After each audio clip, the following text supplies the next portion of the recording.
தனியார் டிரஸ்ட் சார்பில் ராமர் கோவில் திறக்கப்படும் நிலையில் அங்கு செல்லும் பக்தர்களின் வசதிக்காக அரசு சார்பில் கட்டணமின்றி ரயில்கள் இயக்கப்படுவதாக குற்றம் சாட்டிய கனிமொழி இதுகுறித்து கேள்வி கேட்டால் மத்திய அரசு ஐஸ் வைக்கும் என்று தெரிவித்துள்ளார்.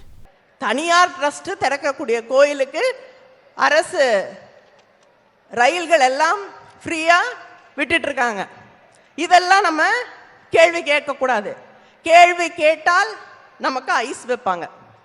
ஐஸ்னா என்னன்னா இன்கம் டாக்ஸ், சிபிஐ, இடி, இது மூணும் வரும். யார் கேள்வி கேட்டாலும் இது மூணும் நம்மை தேடி வரும். ஆனால் இதற்கெல்லாம் பயப்படக்கூடியவர்கள் தமிழ்நாட்டில் இல்லை, இங்கு யாரும் இல்லை. நீங்க என்ன பண்ணாலும் உங்களை எதிர்ப்போம், உங்களுடைய கருத்துக்களை எதிர்ப்போம். எதிர்த்து நின்று அங்கே மத்தியிலே இருக்கக்கூடிய அந்த ஒன்றிய ஆட்சியை மாற்றி காட்டுவோம். அதில் மாற்றம் இல்லை. செய்திகளை உள்ளது உள்ளபடி தெரிந்து கொள்ள ரெஃப்ளெக்ட் நியூஸை சப்ஸ்கிரைப் பண்ணுங்க.